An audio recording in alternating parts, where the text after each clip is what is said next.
a quiet archive record. Tonight, we pass into a world that asks nothing of you. No urgency, no weight, just the quiet unfolding of a story. For most of the history of our species, human life changed at a pace that would feel familiar to a grandparent meeting a grandchild. Tools improved, but slowly. Knowledge was passed by memory, by imitation, by small communities. Then, in a surprisingly short slice of time, human beings began stacking breakthroughs on top of each other. Farming spread, cities rose, writing locked ideas into durable form. Mathematics turned into engineering. Machines multiplied power. Electricity moved information at the speed of light. Computers turned thought into a new kind of tool. This episode is a documentary tour of the biggest possibilities people argue about when they ask why the rise felt so sudden. Some answers are grounded in biology and archaeology. Some are about climate and networks. Some are about luck and bottlenecks. And some are speculative, including claims of hidden architects, lost high technology, or non-human influence. Tonight, we go through 10 possible answers to the sudden rise of human beings. The first thing to say is that the rise was not a single jump. It was a long climb with a few steep sections. In deep prehistory, stone tools changed slowly because the knowledge chain was fragile. A technique had to be learned face to face. A group could lose a skill if a few key people died. A region could be isolated for generations.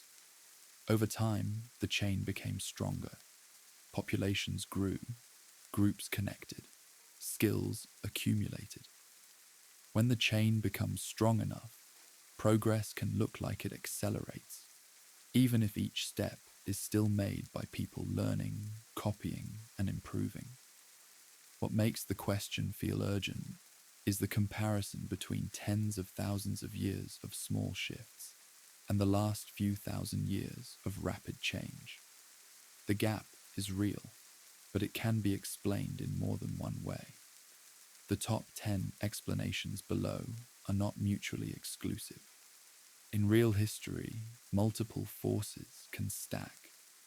Possible answer 1 is that the story is mostly about population size. If you only have a few thousand people spread across wide land, the number of inventors at any moment is small. The number of experiments is small. The number of failures is small, and the number of rare successes is small. If you have millions of people connected across trade routes, the number of experiments explodes.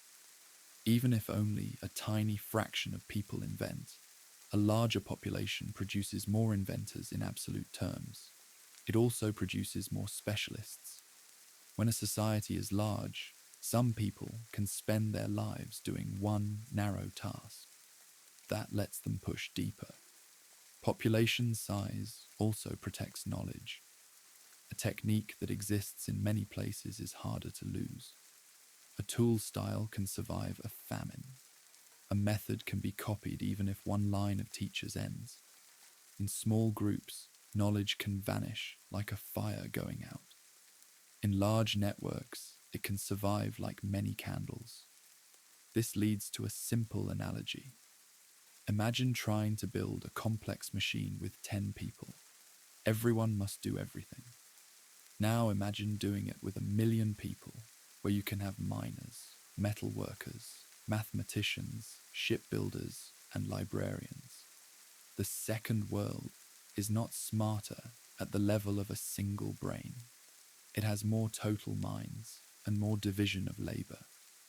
Archaeology supports the idea that as populations rose after the last ice age, toolkits diversified, trade objects moved farther, ideas traveled more.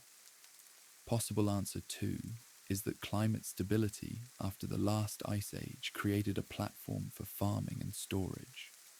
For most of the last 100,000 years, Earth climate swung through cold and warm phases. In a highly unstable climate, farming is risky. A few bad years can break a settlement. After about 12,000 years ago, the climate entered a relatively stable period called the Holocene. Seasons became more predictable. Many regions had reliable growing conditions. This stability made it easier for people to plant, harvest, and store surplus. Surplus changes everything. When food is stored, not everyone must hunt every day. Some people can build houses. Some can make tools. Some can keep records. Some can govern, teach, or fight. Storage also supports larger groups. Larger groups create the population effect again. Farming did not appear once. It appeared in multiple regions, with different crops and animals. This suggests that the conditions were broadly favorable, not that one secret group taught everyone. Possible answer 3 is that the real engine was information storage and transmission.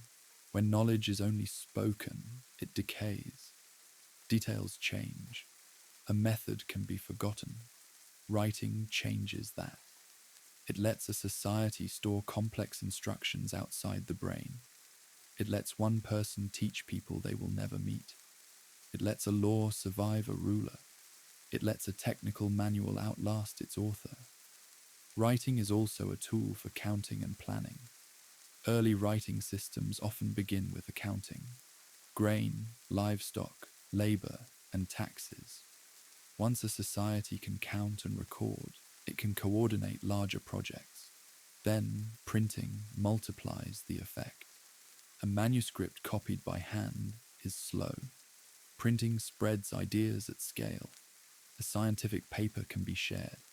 A diagram can be standardized. A mistake can be corrected, and the correction can spread. Then, electronic communication multiplies it again. Telegraph, radio, telephone, internet. Each reduces the cost of sending information. A useful comparison is to imagine stacking stones. If each generation starts over, the pile stays low. If each generation can add to a stable pile, it grows.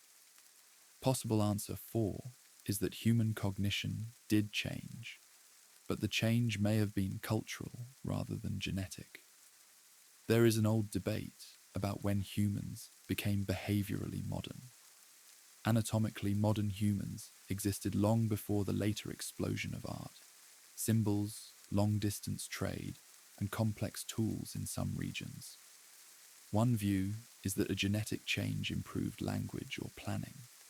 Another view is that the hardware was already there, and the software changed. Culture can change faster than genes. A new teaching method, a new social norm, or a new ritual can transform what children learn. A society can train memory, focus, and skill through practice. Tools and language can extend thinking. If culture is the main driver, then the rise can look sudden when the right cultural package spreads. Possible answer 5 is that networks and competition between groups created pressure to innovate.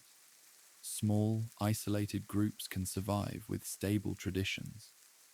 But when groups interact, trade, and compete, change speeds up. A better tool can spread because it works. A better weapon can spread because it wins. A better ship can spread because it opens routes. Competition can be brutal, but it can also reward new ideas. A city that can irrigate better can feed more people. A kingdom that can mint coins can pay armies. A state that can survey land can tax reliably. Trade networks also spread inventions. Paper, gunpowder, the compass, algebra, zero. Many key technologies moved across cultures. The rise of technology is not a single civilization story. It is a network story. Possible answer 6 is that the rise is partly an illusion created by what survives. Archaeology is limited by preservation. Stone survives, clay survives, bone can survive. Wood often does not. Cloth often does not. Many early technologies might leave weak traces. A society could have had complex woodworking, rope, textiles, boats, and medicine that leave little archaeological evidence. If so, the early timeline may look emptier than it was. This does not mean there were skyscrapers before the pyramids. It means that our picture is incomplete. A canoe can change life, but if it decays, it disappears. This possible answer is a warning. When we talk about a sudden rise, we may be comparing a clear record in recent times to a blurred record in deep time. Possible answer 7 is that a few key inventions acted like multipliers, and once they appeared, they pulled many other inventions behind them. Some inventions are like keys. They unlock doors. Control of fire changes food, safety, and materials. Cooking increases calories and can reduce disease from raw food. Fire hardens wood, bakes clay, and later smelts metal. Agriculture unlocks surplus. Metallurgy unlocks stronger tools. The wheel and axle unlock transport. The sailing ship unlocks distance. The scientific method unlocks reliable knowledge growth. The steam engine unlocks industrial power. Electricity unlocks flexible energy. The transistor unlocks computation. Each key invention can trigger cascades. Once a society has reliable metal tools, it can build better plows, better machines, and better weapons. Once it has printing, it can spread manuals and textbooks. Once it has computers, it can design better computers. This cascading effect can produce a curve that looks like a sudden rise, even though each step was built from earlier ones. Possible answer 8 is that the rise reflects bottlenecks and thresholds in complexity. Some systems change slowly until they reach a threshold, then they change quickly. Think of water heating. The temperature rises steadily, then it boils. The boiling is not a separate force. It is the same heat reaching a phase change. Human societies can have thresholds. A city reaches a size where it needs bureaucracy. Bureaucracy enables large projects. Large projects enable more surplus. Surplus supports specialists. Specialists improve technology. Technology supports larger cities. This is a feedback loop. Feedback loops can accelerate. In this explanation, humans did not suddenly become smarter. The system crossed a threshold where knowledge could compound. Possible answer 9 is that there were lost technologies or lost high-skill phases that later cultures rebuilt. This is where the conversation often turns dramatic. People point to ancient monuments, precision stonework, or myths of a golden age. They argue that an earlier advanced society existed and was destroyed by flood or catastrophe, leaving only fragments. It helps to separate 3 things. First, ancient people were capable of impressive engineering with simple tools. The pyramids, Roman concrete, Inca stonework, and ancient astronomy show high skill. None of this requires machines beyond what is known. Second, disasters can erase knowledge. Empires fall, libraries burn, trade routes collapse, so skills can be lost. Third, claims of a global high-tech civilization with machines, electricity, or aircraft leave expectations. Such technologies usually leave widespread artifacts, mines, waste products, and a strong footprint. So far, mainstream archaeology has not found clear evidence of an industrial age before the modern one. Still, it is possible that some specialized techniques were lost and later reinvented. It is possible that some regions had higher local complexity than the surviving record suggests. So this possible answer is best stated as a spectrum. At one end is normal loss and reinvention.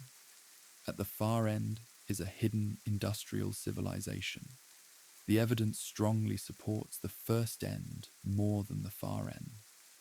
Possible answer 10 is that non-human influence played a role, whether through aliens, hidden architects, or a guiding intelligence. This idea appears in many forms. Some versions say visitors from another world seeded knowledge. Others say a non-human intelligence nudged human development. Some say a small group of humans acted as architects, hiding their influence and shaping institutions. Treat it as a hypothesis, then ask what evidence would look like. If aliens directly taught technology, we might expect clear anomalies. Materials not possible at the time, inscriptions with advanced diagrams, artifacts with non-local composition, or a pattern of sudden synchronized breakthroughs across the planet without transmission routes. If a hidden architect group guided history, we might expect traceable networks, consistent symbols with clear operational meaning, or documents showing coordination over centuries. So far, the strongest evidence we have for the rise is human. Population, climate stability, networks, writing, and compounding knowledge. That does not prove that no other influence exists. It means the documented record does not require it. Now, after listing 10 answers, we can step back and ask why the question stays alive. Part of it is that modern life is saturated with technology. The contrast with the deep past is intense. A person today carries a device that can summon information from across the planet. It can map the Earth, track time with atomic precision, and simulate physics. When you hold that in your hand, it is easy to look back at stone tools and feel a gap that begs for a hidden cause. Another part is that humans are pattern seekers. We look for a single key, but history is often a pile of causes. A realistic view is that the rise happened because the conditions for compounding were met. Brains that could use language and plan were already present. Then climate stability allowed surplus. Surplus supported larger populations. Larger populations built networks. Networks spread ideas. Writing stored them. Institutions amplified them. Key inventions triggered cascades. Feedback loops accelerated change. In that frame, the rise is not a miracle. It is a chain. Still, the speculative answers remain in the list because they reflect real uncertainties. The deep past is incomplete. Human origins are complex. We do not know all the turning points. We do not know what was tried and failed. So the mystery is not only why technology rose, it is why it rose in the way it did, in the places it did, and with the timing it did. One final comparison helps. Imagine a forest where trees grow slowly for decades. Then one season is unusually dry, and a lightning strike hits. A fire runs fast. The fire seems sudden, but it depends on the slow accumulation of fuel. In human history, knowledge and social complexity can be the fuel. Under the right conditions, the fire of innovation can run. To make sense of the phrase sudden rise, it helps to name what exactly rose. It is not just tools. It is also the rate at which tools improved. It is the density of useful knowledge in daily life. It is the number of people who can read, calculate, and build. It is the ability to coordinate large groups across long distances over long times. It is the ability to extract energy from the world, then turn that energy into work. If we start far back, early humans did not live in a blank world. They lived in a world full of problems and solutions. They learned to track animals. They learned plants. They learned seasons. They learned stone. They made spears, blades, scrapers, needles, and adhesives. None of that is trivial. It is a kind of intelligence that does not show up as writing or metal. So one explanation for the suddenness is that we are using the wrong yardstick. We judge intelligence by visible technology, like machines and buildings. But much of human intelligence was once invested in survival systems that leave little trace. A hunter who can read a landscape like a map is using a kind of high skill. A group that can make complex poison or medicine from plants is doing chemistry in the most practical way. Still, even if we respect that, the later acceleration remains.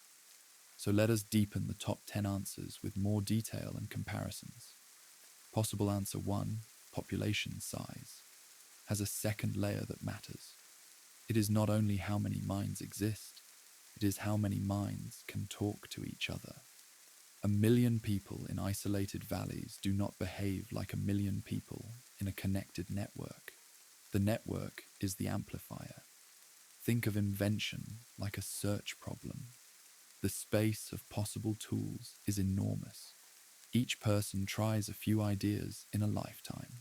Most fail. Some work.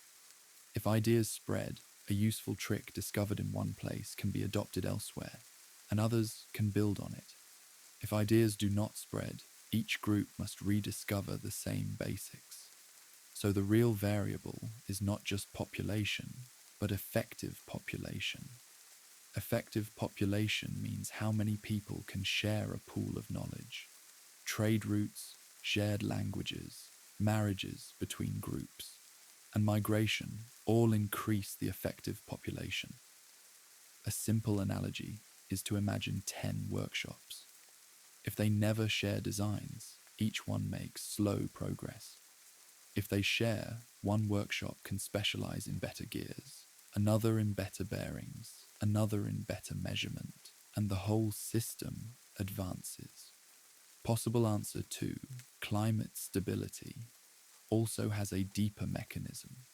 Farming does not just create surplus, it creates predictable schedules. Predictable schedules allow calendars. Calendars allow planning. Planning allows projects that take years, like irrigation canals, terraces, storage granaries, and roads. When you depend on hunting and gathering, mobility is often a safety strategy. You can move when a region fails. When you farm, you invest in a place. That investment encourages permanent structures. Permanent structures encourage property and inheritance. Inheritance encourages long-term thinking. Long-term thinking encourages record keeping. This creates a chain where the land itself becomes a kind of external memory. A canal is a stored plan. A wall is stored labor. A field system is stored knowledge about soil and water. Possible answer 3. Information storage can be expanded into the idea of error correction. In science and engineering, progress depends on discovering what works, then preserving it without distortion. Oral transmission is powerful, but it is also vulnerable to drift. Writing reduces drift. Standardized measurement reduces drift further. Printing reduces drift further. And scientific culture reduces drift by building formal methods of testing.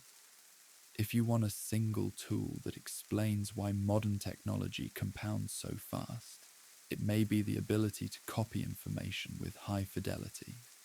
A blueprint can be copied exactly. A math proof can be checked. A machine part can be measured. High fidelity copying means each generation does not have to relearn basics. It can start close to where the last generation ended. Possible answer 4. Cultural cognition is also tied to childhood. Human brains are plastic. They develop based on what they practice. A child raised in a culture that values navigation may develop exceptional spatial skills.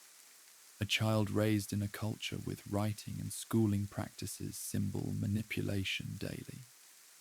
A child raised around machines learns causal thinking through exposure. So the question is not only whether the brain changed, but whether the training environment changed. A literate society trains attention, memory, and abstract reasoning differently from an oral society. You can see a tiny example of this in daily life. If you learn to type, you can produce words faster. The brain did not evolve. The practice changed the output. Possible answer 5. Competition and networks also includes the role of institutions.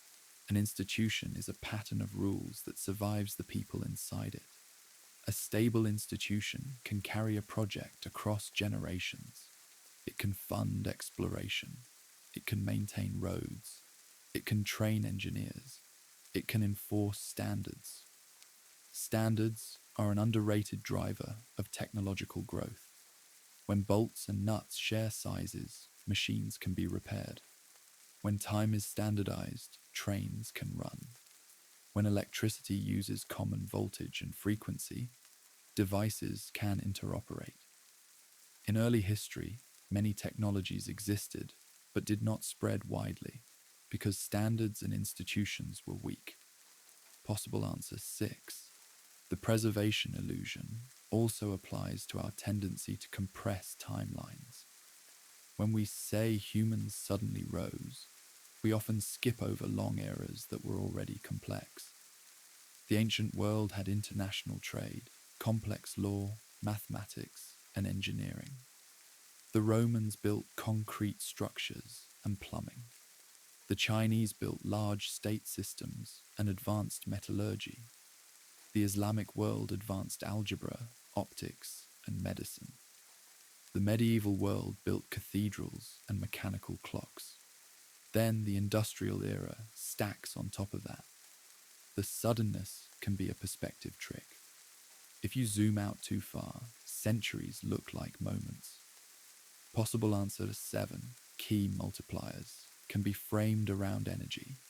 Technology is, in a deep sense, the ability to control energy flows. Early humans used muscle and fire. Farming used sunlight through plants. Animal domestication used animal muscle. Wind and water mills used natural flows. Steam used stored chemical energy. Electricity used many sources and made energy flexible. Once a society can tap large energy sources, it can build machines that build machines. That is when the curve bends. Possible answer 8. Thresholds and feedback can be shown with one concrete example. Scientific instrumentation. Better tools let you see new facts. New facts let you build better theories. Better theories let you design better tools. This loop exists in many fields. In medicine, better microscopes reveal microbes. Germ theory follows. Hygiene improves. Population rises. More minds exist. More research happens. In physics, better clocks and measurement reveal subtle effects. Better theory follows. Better electronics follows. Better computers follow. So the rise is partly a spiral. It is self-reinforcing. Possible answer 9. Lost technology can be treated as the idea of local peaks. History is not a straight line. A society can reach a high level of skill in one domain, then decline in that domain due to war, collapse, or resource loss. Roman concrete recipes may have shifted. Some ancient glass-making techniques were lost. Some navigation knowledge can disappear if trade routes collapse. So there can be real rises and falls, even if there was no hidden industrial age. Possible answer 10. Non-human influence can also be treated more carefully. The reason people return to it is that human history includes surprises. People see a large gap between what they imagine ancient people could do and what they actually did. First, do not underestimate ancient humans. Second, recognize that complex projects can be built with simple tools if you have labor, planning, and time. Third, recognize that humans like stories with a single secret cause. Fourth, treat extraordinary claims as requiring extraordinary evidence. Now, with those 10 answers expanded, we can add the central timeline, because the rise looks different depending on where you start counting. If you start at the first stone tools, the timeline is millions of years long. If you start at anatomically modern humans, it is a few 100,000 years. If you start at farming, it is about 12,000 years. If you start at industrialization, it is about 200 years. If you start at digital computing, it is about 70 years. Each start point makes the curve look more sudden. So the mystery is partly a choice of reference, but the user asked for 10 possible explanations for a sudden rise in intelligence and technology. To deliver that fully, we should include 2 additional lenses. One is biological evolution. The other is the role of rare chance events. On biology, there are plausible genetic shifts in recent human evolution, but most researchers argue that the core capacity for language and complex thought existed before the later technological acceleration. Human brains are expensive tissue. They likely evolved under strong pressure over a long period. The main question is whether there was a late genetic switch. Some argue that language itself is the switch. Once language reaches a certain complexity, it becomes a tool for creating tools. It lets people transmit invisible ideas like plans and rules. It lets groups coordinate and share abstract knowledge. If language improved, the effects would be huge, but language leaves little fossil evidence. So the evidence comes indirectly, through archaeology and genetics. On chance events, history is full of bottlenecks and lucky breaks. A region with a domesticable grain and a domesticable animal can build surplus faster. A region with accessible metal ores can develop metallurgy earlier. A region with rivers and coastlines can build trade networks. A region spared repeated catastrophic disruptions can build stable institutions. So the rise may not be one universal human story. It may be a story of geography and luck, where certain regions gained early momentum, then the network carried it outward. This is not destiny. It is the way complex systems behave. Now, to keep the list documentary, we can restate the 10 answers in a more structured way, but without using headings. 1. More minds and more connections. 2. Stable climate and surplus. 3. External memory through writing and measurement. 4. Cultural training that changes cognition. 5. Institutions, standards, and competition.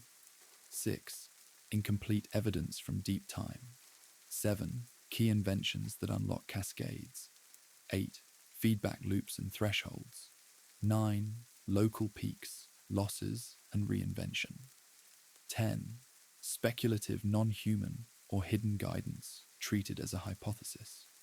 At this point, the story can deepen with vivid comparisons. Imagine trying to develop modern electronics without written math. You would have to rebuild every concept in your head and teach it by demonstration. Now imagine having textbooks and diagrams.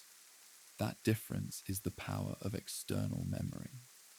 Imagine trying to invent complex machinery without precise measurement.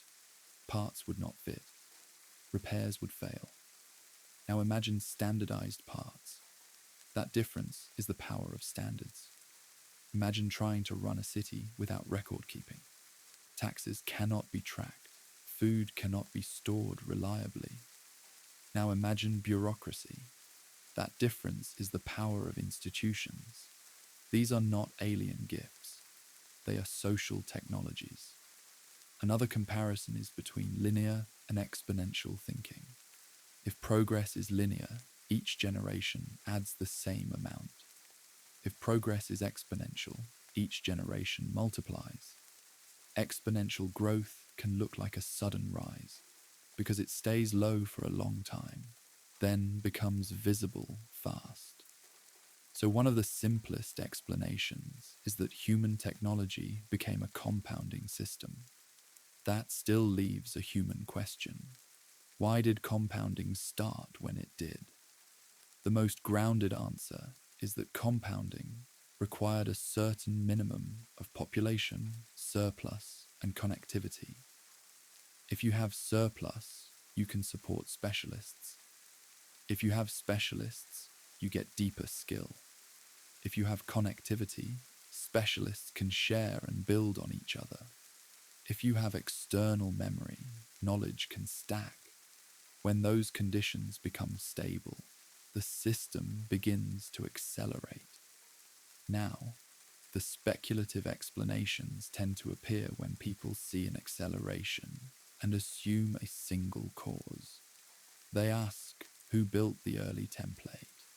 They ask who taught the first agriculture. They ask who guided early engineering. But history shows that similar solutions can appear in multiple places when the conditions are similar. Farming appeared independently. Writing appeared independently. Metalworking appeared independently.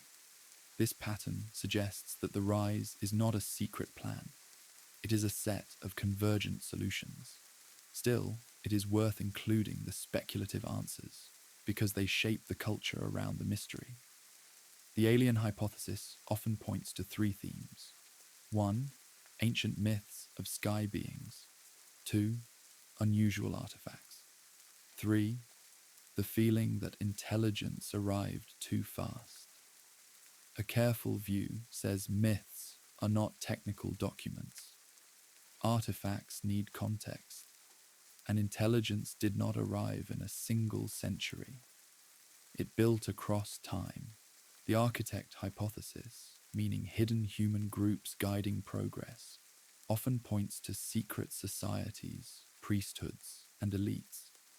It is true that elites often control knowledge. Writing itself begins as elite practice. Priesthoods tracked calendars. Administrators tracked storage. Guilds guarded techniques. So there is a real sense in which knowledge was controlled.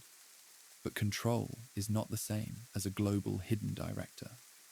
Most of what we see can be explained by ordinary power structures. Now, to meet the spirit of the request, the episode should feel like a mystery documentary, not a lecture. So we can return to the core emotional question. How did we go from stone tools to spaceflight? And why does it feel like it happened in a blink? The answer is that the blink is an artifact of scale. If you measure time in lifetimes, the last 200 years contain more change than thousands of years before. If you measure in centuries, the industrial era is a steep slope. If you measure in millennia, the whole curve smooths out. But the lived experience of the last few centuries is still real. In a few generations, humans learn to harness fossil fuels, to build engines, to generate electricity, to create global communication, to compute, and to map the genome. That is a rise. So the best way to resolve the mystery is to accept a layered explanation. Biology provided a brain capable of language and planning. Climate stability and geography provided a stage. Population and networks provided the number of minds. Writing, measurement, and institutions provided memory and coordination. Key inventions provided multipliers. Feedback loops provided acceleration, and chance events shaped the path. This is not a single secret. It is a system. There is another angle that often gets missed. The rise in technology is also a rise in the ability to cooperate with strangers. A small band can cooperate through personal trust. Everyone knows everyone. Rules are enforced by reputation. A large society cannot run on personal trust alone. It needs systems, money, law, contracts, courts, police, standards, shared stories about identity. These are social inventions. They are as important as metal tools. Once a society can cooperate at large scale, it can build things no small group can build. It can build roads, ports, canals, and libraries. It can fund expeditions. It can maintain universities. It can field armies. It can build factories. Factories deserve special attention because they represent a deep shift. Before factories, most production is crafted. After factories, production is systematized. Tasks are divided. Tools are specialized. Output is multiplied. This is not just a machine story. It is an organization story. So when we ask why humans rose suddenly, one answer is that humans learned new ways to organize themselves. Another important theme is the role of measurement and instruments. Early technology can exist without exact numbers. You can shape stone by eye. You can judge a season by observation. You can build a shelter by experience. Modern technology depends on numbers. To build a steam engine, you need tolerances. To build a bridge, you need load calculations. To build a radio, you need frequency control. To build a microchip, you need nanometer precision. Measurement creates a ladder. Each rung supports the next. In the ancient world, measurement existed, but it was uneven. Many crafts were guided by rule of thumb, not by standardized theory. The scientific revolution and the industrial era made measurement central. In that sense, the rise is tied to the creation of a new habit, the habit of treating the world as something that can be measured, modeled, and predicted. This habit is not universal across all cultures. It spread through particular institutions, universities, scientific societies, patent systems, engineering schools, standard bodies. These may sound boring, but they are the scaffolding of acceleration. Now, to keep the top 10 list vivid, it helps to walk through a few concrete case studies where you can watch compounding in real time. Consider navigation. Early navigation is local knowledge, coastlines, landmarks, stars. Then you get the compass, which is an abstract tool. Then you get latitude measurement. Then you get longitude measurement, which required accurate clocks. Accurate clocks required metallurgy, spring systems, and precision manufacturing. Once you have accurate navigation, you can run global trade more reliably. Global trade increases wealth. Wealth funds more research and exploration. Exploration brings back resources and knowledge. This loop is part of the acceleration. Consider printing. Before printing, a complex technical book is rare. After printing, the same book can exist in thousands of copies. More people learn. More people contribute. More errors are found. More improvements are made. The knowledge base grows faster. Consider electricity. Once you can generate electricity, you can transmit it.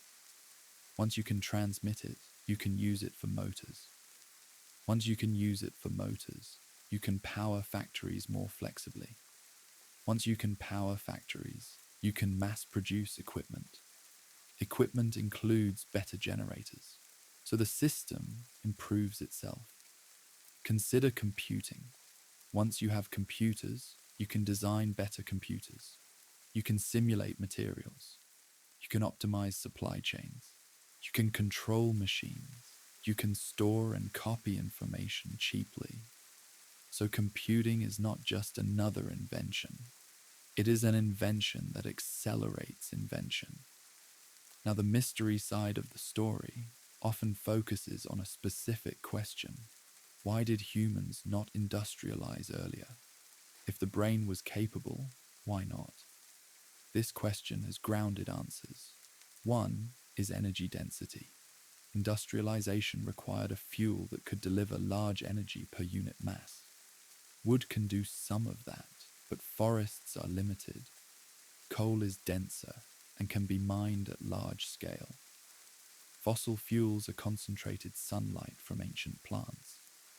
Without fossil fuels, it is hard to run an industrial society at the same scale. You can still have advanced craft technology, but you may not get the same explosion. Another is metallurgy and accessible ores. An industrial society needs large amounts of metal. Early societies had metal, but often at high cost. The ability to mine, refine, and transport massive quantities is not automatic. Another is the need for a particular kind of economic system. Mass production needs markets. It needs capital. It needs incentives. It needs property systems. It needs a way to fund large projects. So industrialization is not only a technical moment, it is a social and economic moment. Now, this is where some people point to hidden architects. They say a small group could have created the conditions. It is true that elites can shape institutions, but institutions still depend on material constraints. You cannot build steam engines without metallurgy and fuel. You cannot build a global empire without ships and logistics. So hidden guidance can, at best, be a nudge. It cannot override physics. Now, another popular speculative idea is that ancient Egypt possessed lost technology. People look at pyramid blocks and precision and assume machines. A careful documentary view points to what is known. Egypt had large labor forces. Egypt had skilled stoneworkers. Egypt had ramps, levers, sledges, and time. Egypt had a state system that could feed workers. So monumental construction can be explained without modern machines.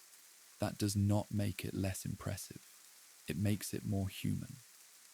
Still, in the spirit of a top 10 list, it is fair to include Egypt-related theories as part of answer 9 or 10, as long as they are framed as speculative.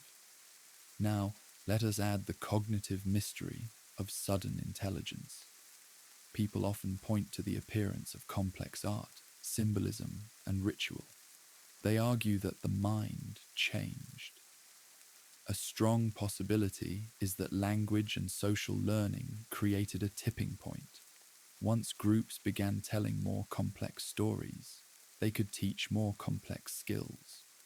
Once they taught more complex skills, they could build more complex tools. Once they built more complex tools, they could support larger groups. So social learning may have driven a cultural phase change. Another possibility is that self-domestication played a role. Some researchers argue that humans selected for lower aggression and higher social tolerance over time. If a species becomes more tolerant, it can cooperate better. It can share knowledge more. It can build stable communities. This is not a sci-fi idea. It is a known pattern in domesticated animals, where selection changes behavior. If something like that happened in humans, it could have increased the ability to build large social networks. Again, even if this is true, it is a slow process, not a sudden spark. Now, there is also the role of cognitive tools. Counting is a cognitive tool. Maps are cognitive tools. Writing is a cognitive tool. Diagrams are cognitive tools. Mathematics is a cognitive tool. Each tool extends the mind. So the rise in intelligence may be partly a rise in the tools that thinking uses. A person with a notebook and a calculator can solve problems that a person without them cannot, even with the same brain. In that sense, the mind is not only inside the skull, it is distributed across tools and society. This is why the rise can look sudden. Tools can spread fast. Now, a documentary episode benefits from a final synthesis that is simple. Humans did not suddenly become a different species in the last few thousand years. Humans built a machine for building knowledge. That machine is made of people, institutions, writing, standards, and energy. When the machine reached a certain scale, its output began to compound. That compounding is what we experience as sudden rise.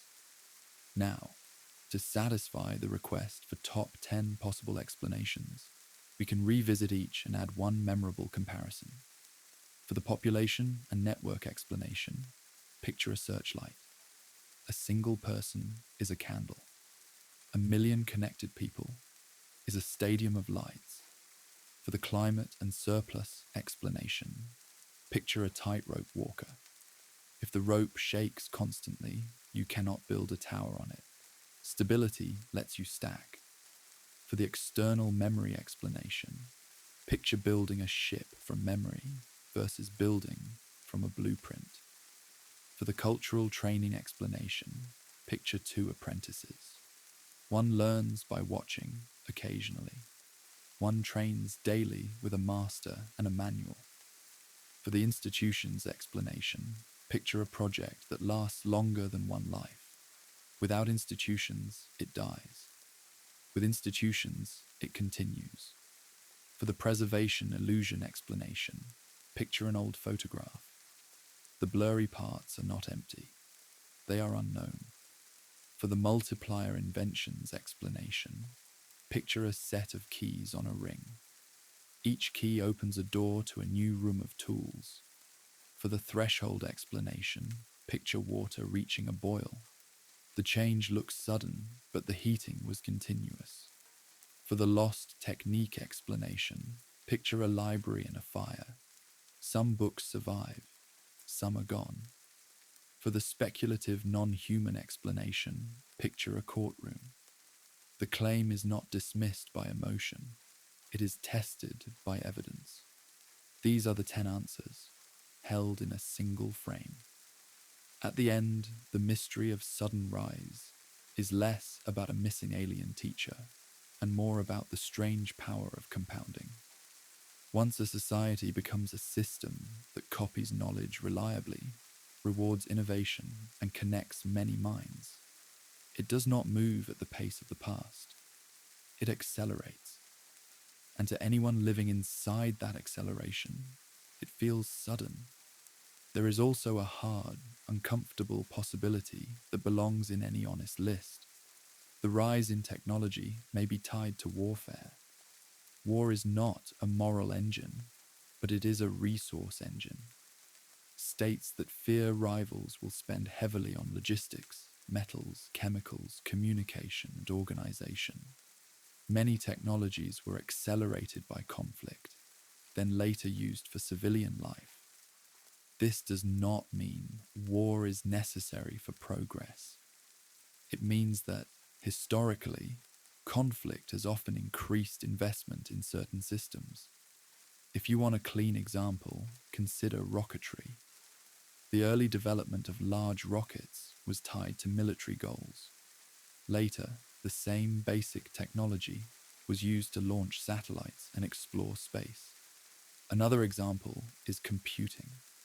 Early computing was pushed by code-breaking, artillery calculation, and later by Cold War competition. So one more possible answer to sudden rise is that centralized states competing at scale forced rapid development. This connects back to institutions and networks, but it deserves its own spotlight because it explains the rapid pace of some modern breakthroughs. Another uncomfortable possibility is exploitation of concentrated resources. Industrial society grew by consuming fossil fuels and minerals at massive scale. That is not a pure story of intelligence. It is also a story of digging, burning, transporting, and organizing labor. If a society can access cheap energy, it can run machines that multiply human labor. If it cannot, it will progress more slowly, even if the minds are capable. So the sudden rise may be partly a story of geology. Coal seams near the surface, rivers for transport, iron deposits, a geography that makes extraction feasible. This is one reason the rise first happened strongly in certain regions. Now, return to the mystery of intelligence. If the human brain has been anatomically modern for a long time, why did certain symbolic behaviors appear later in some regions? One possibility is that the behaviors existed earlier but left little trace. Another is that the behaviors depended on population density. Symbol systems can be fragile. A tradition of complex art may require enough people and enough time to support specialists. Another is that the behaviors depended on stable settlement. When you move constantly, you carry fewer objects. When you settle, you can store and build. So the apparent rise in intelligence may be, again, an artifact of conditions and evidence. Now, the episode also asked for comparisons and analogies. So here is a final one that ties everything together. Imagine a snowball on a hill. At first it is small. It rolls and picks up a little snow. For a long time, it still looks small. Then it reaches a point where its surface area is larger. It picks up snow faster, and its mass increases. It begins to grow quickly. From far away, it looks like it suddenly became huge. But the growth was continuous. Human technology behaves like that snowball once knowledge begins to compound. Population, networks, writing, measurement, institutions, and energy are the slope and the snow. Key inventions are the points where the ball hits a new layer and grows faster. So the rise feels sudden because the human mind is not good at intuiting exponential curves. Now, to close the documentary loop, it helps to answer the original prompt in one clean sentence. The sudden rise of human intelligence and technology is best explained as a long-built capacity for language and learning, combined with a later set of conditions that allowed knowledge to compound at scale. The 10 possible answers are different angles on that same compounding machine. Now there is a final category of explanation that sits between the grounded and the speculative. It is the idea that humans did not only invent tools, humans also invented environments that select for certain skills. When a society becomes literate, children grow up surrounded by symbols. They see marks that stand for sounds and sounds that stand for ideas. They learn to map meaning onto ink. That training changes what feels natural. When a society becomes numerate, children learn that the world can be counted and compared. They learn that a pile of stones can become an abstraction called number. That training changes how problems are approached. When a society becomes mechanical, children grow up seeing gears, levers, pulleys, wheels, hinges, and screws. They learn that forces can be redirected.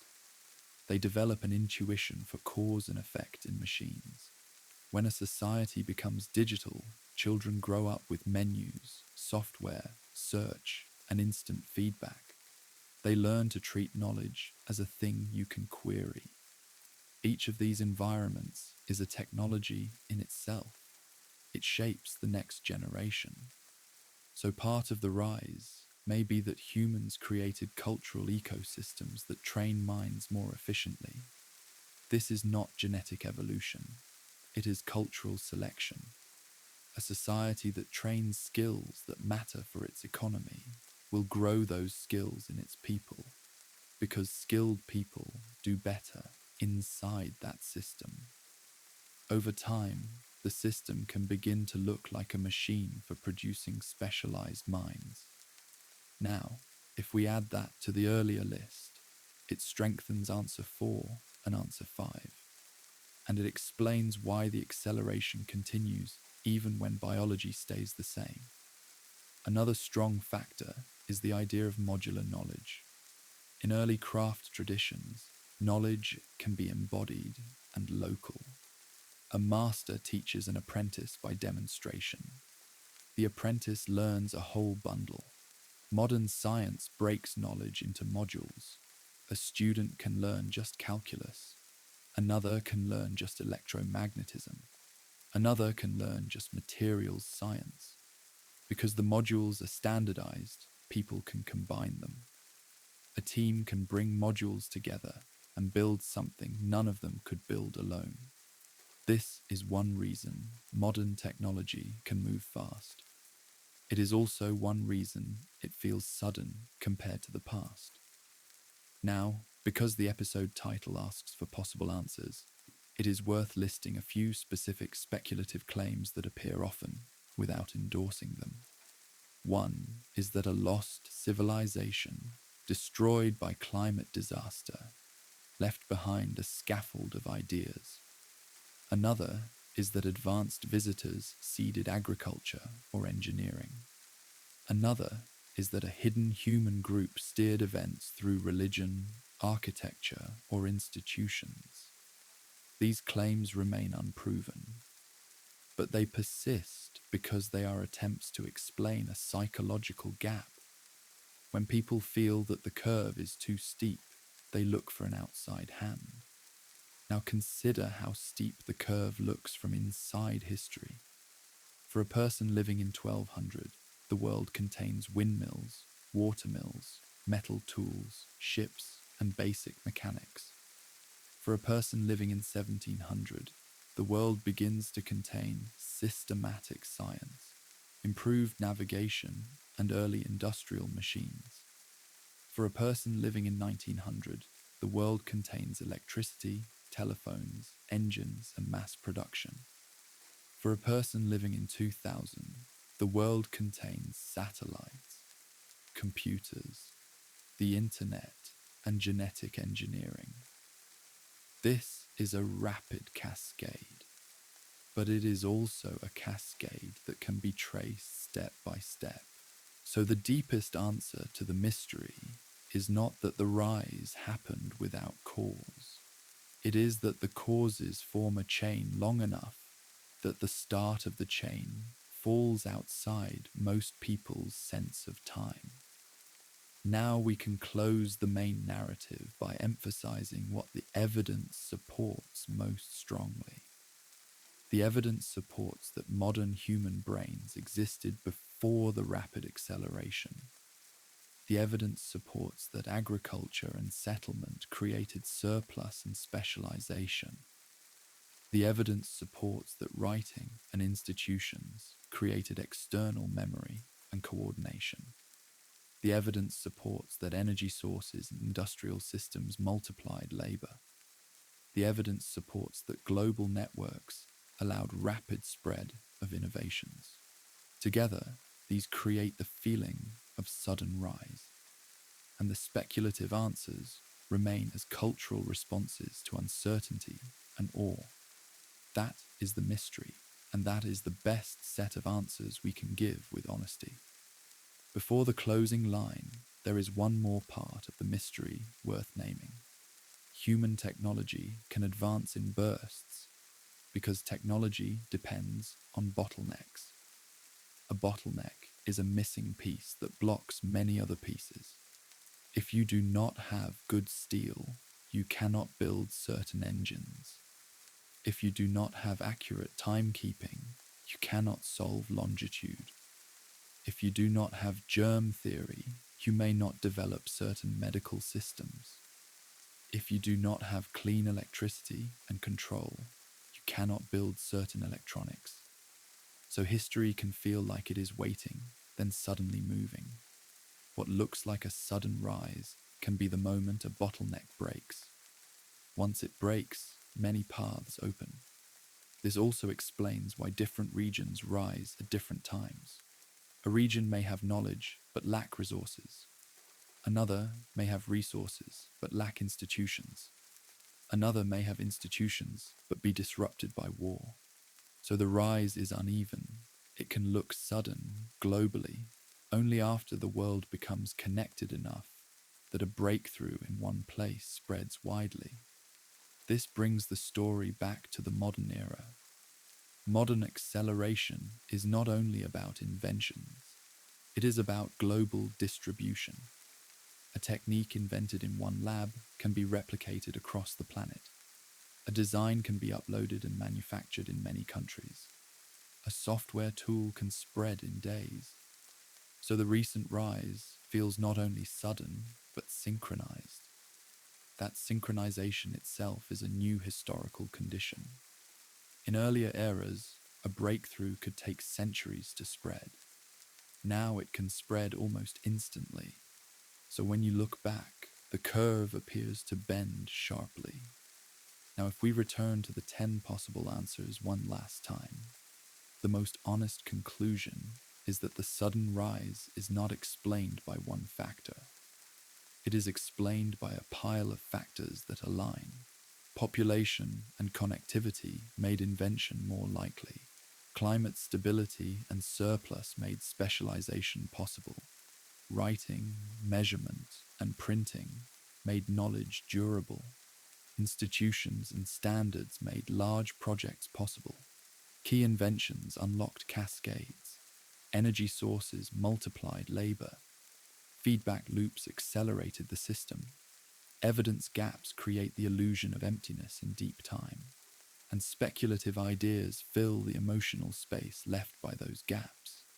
In that light, the mystery is real, but it is not supernatural. It is the mystery of how fast a compounding system can change the world once it crosses a threshold. One last analogy makes the timeline easier to hold. Imagine building a tower of cards. At first, you build a base. The base takes time and looks flat.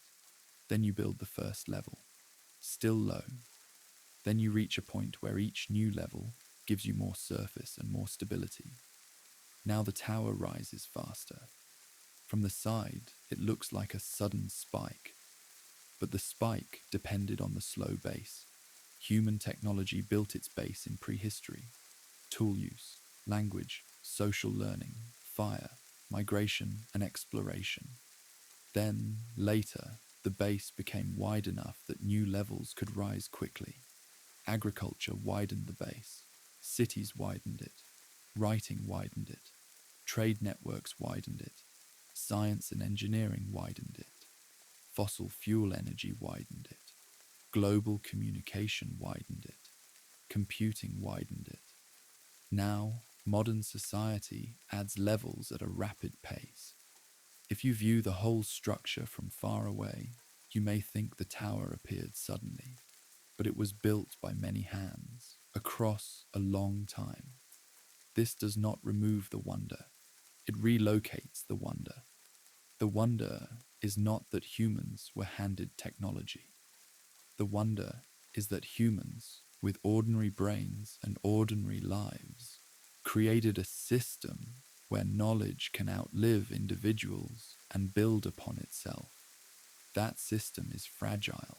It depends on trust, education, and stability. It depends on the ability to store, copy, and verify information. It depends on the willingness to test ideas against reality. When those pieces hold, the rise continues. When they fail, the rise can stall. So the mystery of the sudden rise is also a warning. The same forces that built the acceleration can be disrupted. Knowledge can be lost. Networks can fracture. Institutions can decay. Energy can become scarce. And progress can slow. History has done that before on smaller scales. So the rise is not guaranteed. It is a pattern that must be maintained. It also helps to say what the 10 answers do not explain. They do not explain why any individual genius has a specific insight. They do not explain why some cultures value certain ideas more than others. They do not explain every sudden breakthrough. They are not a single formula. They are the best set of large forces we can see in the record, and the record is still incomplete. We do not have a full map of early human cognition. We do not have a full map of early trade and teaching networks. We do not know how many experiments were tried and failed. So the mystery remains in the details. But if you want a practical answer, the rise is not magic, it is compounding. It is the accumulation of many small improvements, protected from loss, shared across networks, and powered by increasingly dense energy sources. So the most grounded explanation is also the most strange. Once knowledge compounds, the world can change faster than intuition expects. That is what happened. If you want to think about the 10 answers as a checklist, it can sound like this. Did the society have enough people? Did those people have enough stability to build surplus? Did they have a way to store knowledge outside the brain? Did they have a way to measure and standardize? Did they have institutions that could carry projects? Did they have access to dense energy? Did they have networks to spread ideas? Did they have feedback loops where tools improved tools? Did they have the luck to avoid total collapse long enough for compounding to take off? And did they have stories, speculative or otherwise, that kept them searching for meaning in the curve? When most of these boxes are checked, you get acceleration. When only a few are checked, you get slow improvement and local brilliance. This is why the rise is not a simple timeline. It is a set of conditions that switch on and off. And this is why the rise can happen fast once enough switches are on, because the system begins to multiply itself. A final detail is worth adding, because it explains why modern technology is so tied to intelligence. Modern work allows specialization so deep that a single person can spend a lifetime on a tiny slice of reality. One person studies semiconductors, one studies protein folding, one studies rocket turbopumps, one studies battery chemistry. No one person understands everything. But the system does not require that. The system requires that knowledge be modular, recorded, and shareable. That is the core of the rise. In earlier eras, deep specialization was rare because most people had to survive directly. In modern eras, specialization is common because the system feeds itself. So the rise in intelligence is, in a way, the rise of collective intelligence, a planet-scale network of minds, records, and machines. That collective intelligence can build things a single mind never could. And that is why the last chapters of human history feel like a different speed. The speed is not only in brains, it is in the system. So, if you strip away the romance and keep the wonder, the sudden rise becomes a story of conditions, a capable mind, a stable stage, a growing network, a durable memory, a way to measure, a way to organize, a source of energy, and a set of feedback loops.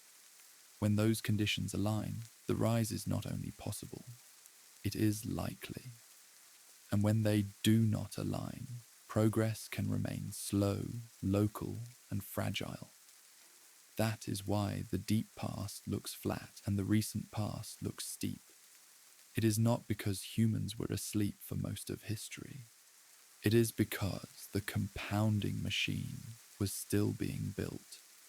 In the end, the question is not only what caused the rise, It is what the rise reveals about the human species. It reveals that a small primate brain, when linked to other brains through language and records, can build a shared memory that grows beyond any one lifetime. It reveals that cooperation can turn individual limits into collective power. And it reveals that the line between intelligence and technology is thinner than it seems, because technology is stored thought. Thought made durable. That is why the 10 possible answers do not have to fight each other. They can sit together. They describe different parts of the same machine. A biological platform, a cultural amplifier, a social network, a material energy base, and a feedback loop that turns yesterday into a tool for tomorrow. When you see it that way, the rise is still strange. But it is a strange thing humans can do. And it is, so far, the clearest explanation for why the curve of history bends the way it does. So if you want to keep the mystery without losing the evidence, keep this core picture.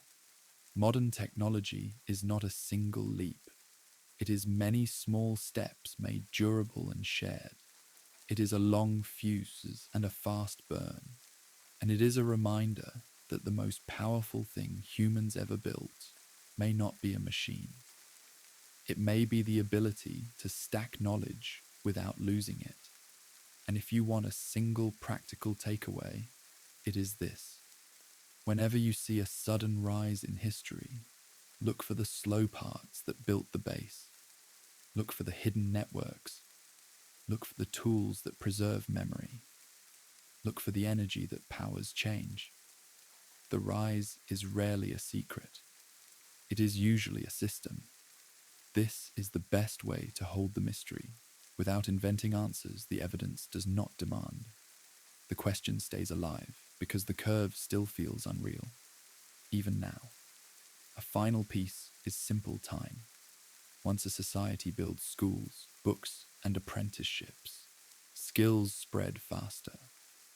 More people can learn the same methods, and fewer have to reinvent basics from scratch. This was a quiet archive story, where the story ends, sleep begins.